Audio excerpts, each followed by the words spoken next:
الحمد لله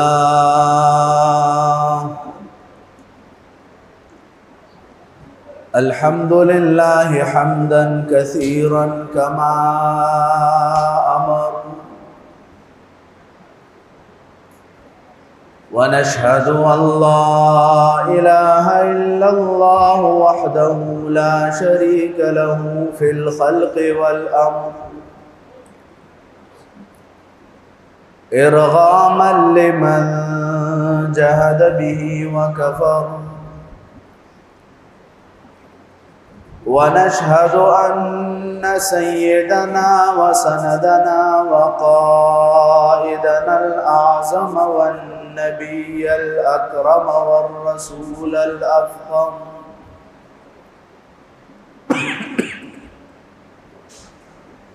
المبعوث إلى الأسود والأحمر صاحب الجبين الأزهر والخد الأنور، الذي لا يخاف من هيبته ملك بني الأسفر، ونشهد أن سيدنا وسندنا وقائدنا الأعظم والنبي الأكرم والرسول الأفخم محمدًا عبده ورسوله، لا نبي بعده ولا رسول بعده ولا معصوم بعده ولا أمة بعد أمته، وسيد الخلائق والبشر، صلى الله تعالى عليه وعلى آله وأصحابه الذين هم خلاصة العرب العرباء وخير الخلائق بعد الأنبياء.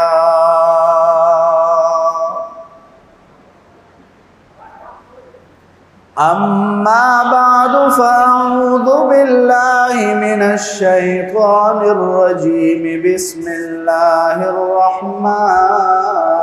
الرحيم.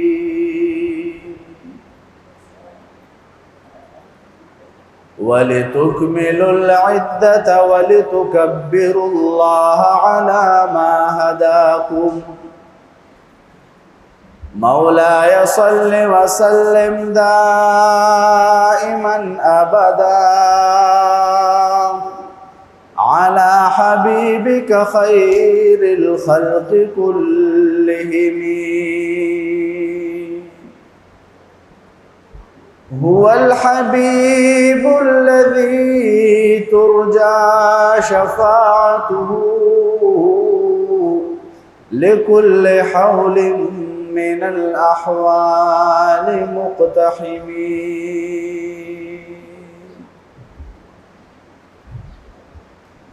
زما محترمو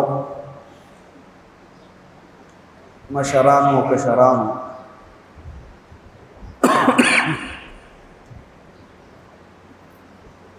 دا رمضان المبارک شاید چې اخرنه جمعې او سبا کې دې شي چې دغه میاش بیا مونږ ونګورو د اختر ډومبه ورځ شي. دا رمضان المبارک فضائل الحمدلله درې سلور جمعې ما ستاسو وړاندې بیان کړو. رمضان المبارک دغه میاشت سید الشهور وی، د میاشتو سردارا، او د جمعې مبارک ورځ ته سید الایام وی چې دا د ورځو سردار ده. نو چې یو طرف له میاشت د رمضان وي چې سید الشهور ده، او بل طرف له ورځ سید الایام وي چې ورځ د جمعې وي، نو ادوانه الحمدلله نن راجم شوي. یو طرف له د رمضان المبارک میاشت او بل طرف له د جمعې مبارک ورځ. نو بیا د دې دوانو راجم کېدل د دې خوند مزه او فضیلت دا بیا دوباله شي.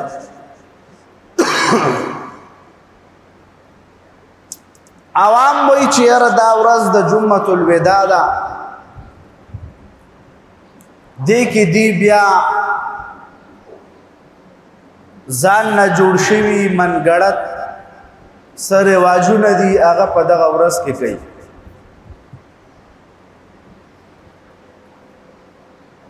په شریعت محمدی کې صلی الله علیه وسلم نه د نبی کریم صلی الله علیه وسلم نه او نه د صحابه کرام رضوان الله تعالی علیهم اجمعین د اغینا په دغه ورځ باندې ثابت ندي څه خاص عبادت په مخصوص طریقې سره دا بالکل نشتا. بس دومره خبره ده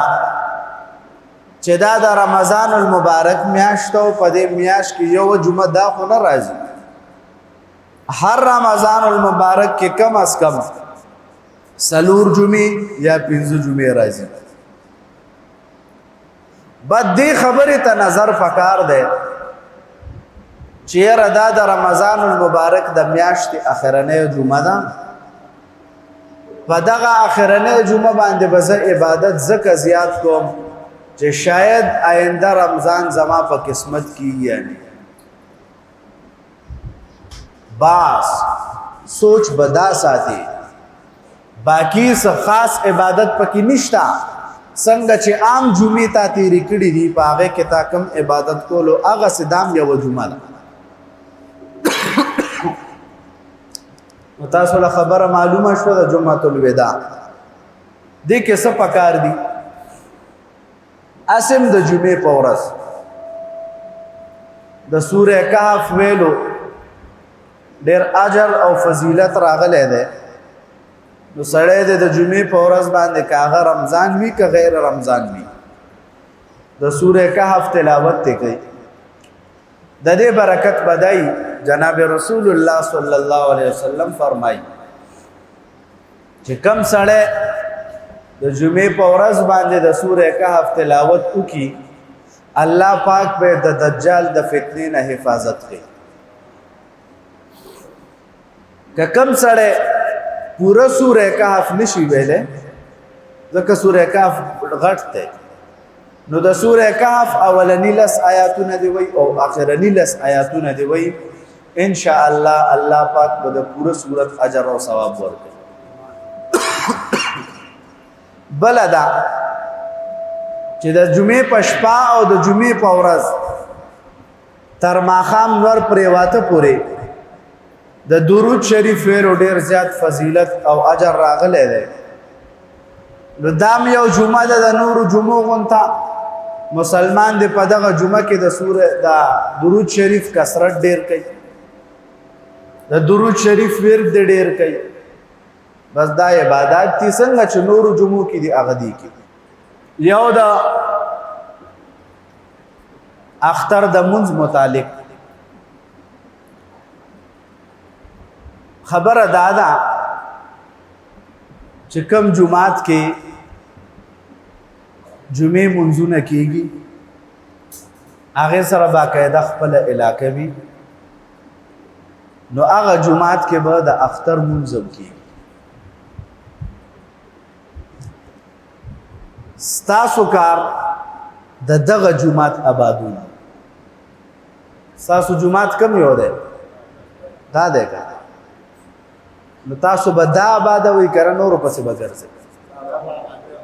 تاسو باندې اول حق د دې دی ها نو چې دلته جمعه کوي نو بیا به د اختر مونځ هم کیږي او که د اختر مونځ مثلا نه کیږي نو بیا به ټول عمر نه کیږي بیا دا توهین دی چې یو کال کوو یو کال مه کوو یو کال کوو یو کال مه کوو په مسله پوه شوئ چې جمعې مونځ کیږي اختر مونځ به باقاعده کیږي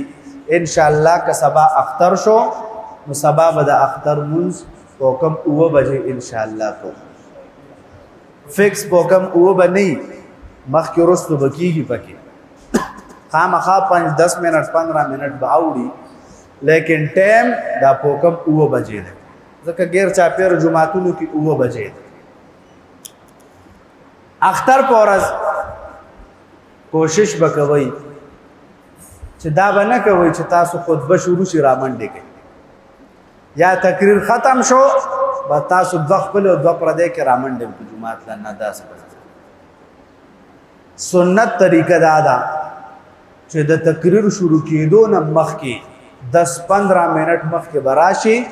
په لاره چې راځي ځان سره به دا تکبیرات وې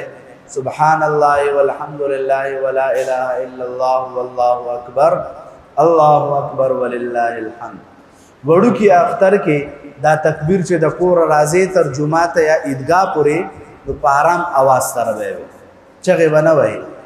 نه به تیز आवाज سره وي بس دومره आवाज سره به چې ته اوري نو په دې طریقې سره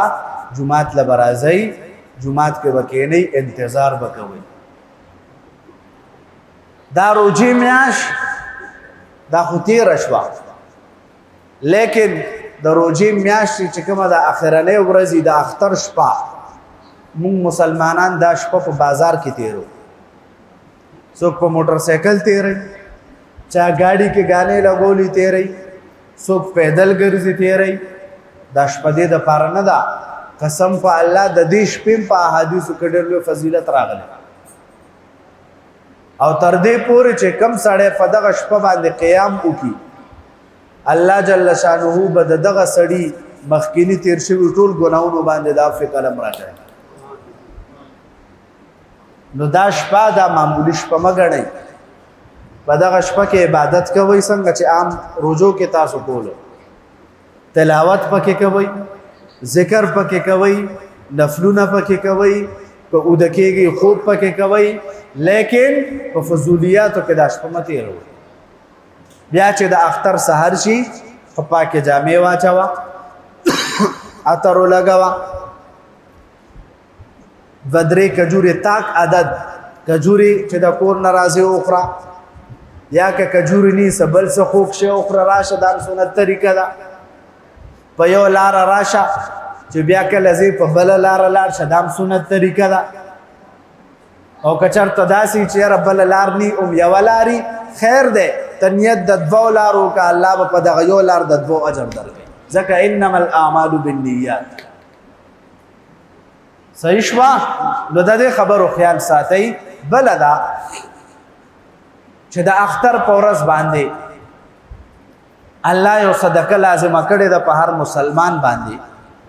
چې هغه ته صدقه د فطر وي د دې صدقې د پاره دا ضروری نه ده چې یو سړی د دومره مالداري چې پاغه د زکات مثلا زکات ورکولې شي د زکات مالکی او د نصاب مالکی نو دغه سړی به صدقه د فطر ورکړي بلکې زکات د پاره د نصاب دي یو د سونی یو د چاندې د سونی 7.5 تولې او د چاندې 52 تولې لیکن د قربانې د پاره او د صدقه فطر د پاره د سونی نصاب نشته ها قربانې د پاره او د صدقه فطر د پاره هغه نصاب صرف د چاندې د 52 تولې که 52 تولې چاندی تا سره یا د اغي قیمتي تا سره یا قیمت نی لیکن سامانی تا سره کور کې داسې سامان چې هغه کال کې یو ځل استعماليږي بیا پورا کال نه استعماليږي دام زائد سامان دی کم سامان چې کال کې یو ځل استعمالیږي هغه به زکات کې نه حسابه لیکن په صدقه فطر او په قربانۍ کې به دغه سامان هم حسابه مثلا ستا په کور کې 12 بسترې دي شپږ استعمالیږي شپږ په کال کې یو ځل استعمالیږي دغه شپږ بم په دغه موقع باندې راوالي د دې به حساب ولګي تا سره مثلا 3 سټه لوخي پراته دي یو سټ لوخي استعمالیږي کور کې 2 سټه نه استعمالیږي کال کې چرته یو ځل میلمانه کراشي استعمالیږي هغه لوخي بم رالي د هغې بم حساب لګي چې کله در باندې قرباني راشي او صدقه د فطر راشي دغه ټیم کې د زکات وخت کې نه دا براوالی حساب به ولګي که د 52 تولې چاندې قیمت تی پوره کیږي نو صدقه د فطر هم در باندې واجب ده او غټ اختری نو قربانی هم در باندې واجب ده په مسله پوه شوي دویمه خبره ده چې زکات مال د پاره د کال تیرېدل شرط دي زکات په هغه مال کیږي چې په هغه باندې کال تیر شي پورا د صدقه فطر او د قربانۍ د پاره د مال باندې د کال تیرېدل شرط خدای دې وکړي د غټ اختر نه یو ورځ مخکې ته لکپتی شوې مالدار شوې د 1 لک روپو خاون شوې پتا باندې قرباني واجب ده زکات د پاره دانه دي زکات د پاره داسې دا که تاسو سره 1 لک روپۍ دي نو په دغه 1 لک روپو چې کال تیر شي نو زکات به ورکړي په دغه مسلو پوهیږئ پوه شوئ که نه نو دې له به خیال ساتئ ښه دې خبرو له صدقه فطر چا چاله ورکولی شي او چاله نه شي ورکولی دا ټول جزئیات در مختار او شامی والا لیکلي چا نه چې ته پیدا یې مور پلار نیا نیکه غور نیکه غوره نیا ورپسې زه داسې بره دیلی نشي ورکولی څوک چې تا نه پیدا دي لور زوی نوسا نوسه کړوسه وغیرہ وغیرہ داسې لاندې څوک چې تا نه پیدا دي یا ته نه پیدا یې هغې له دا صدقه د فطر نشي ورکولی اسانه خبره ده چاله چې زکات ورکولی شي او ورکړی کیږي هغه خلکو له به صدقه د فطر هم ورکې چاله چې زکات نه ورکولی کیږي هغې ته به صدقه د فطر هم نه ورکې او هغه کم خلک دي کم چې تا نه پیدا دي یا ته نه پیدا پر رشتهدارو کې چا چاله ورکولی شي صدقه د فطر او زکات وغیره هغه رور او خور چې ستا په کفالت کې نه تا نه جدی او غریبی اغیلا ترزوی وراره خوره خورزا وریرا ترور وغیرہ داسې ورپسې دې ټولو له ورکولی شي چاچی او مامی فلانکې فلانکې دا ټول دې رشته دارانو له ورکولی شي دې نه علاوه پردو خلکو له ورکولی شي زکات او صدقه فطر پدې کې بهترینه خبره دا ده او افضل دا ده افضل طریقه چې سړی رشته دارانو لور کی نږدې او که رشته داران مالداري نو بیا ټولو نه اول د دې مستحق خلک دینداره طبقه ده عالم قاری طالب علم وغیرہ دا د دې اول مستحقین دي ځکه دا داسې خلک دی چې دا چاته لاس نه نیسي کم یو مولوي صاحب تاسو کتلی چې تاسو له ویلي زکات راکړي پلان کې راکړي د خپلې حیا د وجې نه او د خوددارۍ د وجې نه هغه به کلم دونه وایي چې ما نه راکړي نو د دې ټولو نه اول مستحقین دا دینداره خلک دي په کار د دې له ورکړي ښځه او خاوند دي سړی به د چا د طرف نه صدقه د فطر ادا کوي او د چا د طرفه به نه ادا کوي مثلا پلار دی که د دغه پلار اولاد وي څه بالغ وي او څه نابالغ وي نو پلار به د نابالغ اولاد د طرف نه صدقه د فطر ادا کوي د بالغ اولاد د طرف نه به نه ادا کوي ځکه نابالغ اولاد دا د پلار په ذمه ده او بالغ اولاد دا د پلار په ذمه نه ده مسله دا ده که چېرته چا د خپل بالغ اولاد د طرف نه صدقه د فطر ادا که بالکل ټیک په مسله پوه شوئ مور دا مور به د بچو د طرف نه ادا کوي بلکې هغه به صرف خپل ادا کوي نه به ښځه د خاوند د طرفه ادا کوي نه به د بچو صدقه د فطر ادا کوي بلکې هغه د ځان ذمهواره ده خپله به ادا کوي بس مسله پوه شوئ بله مسله د صدقه فطر پیسې یو سړی د جماعت امام ته په تنخواه کې ورکوي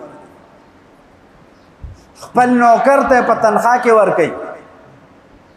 په فلاحي ادارو کې ورکوي چرته جماعت جوړیږي هغې کې ورکوي چرته کوې کنستلی کېږي هغې کې ورکوي چرته بمبه لګي د هغې ضرورتي بور ضرورتي دی هغې کې ورکوي بالکل دې سره صدقه د فطر نه ادا کېږي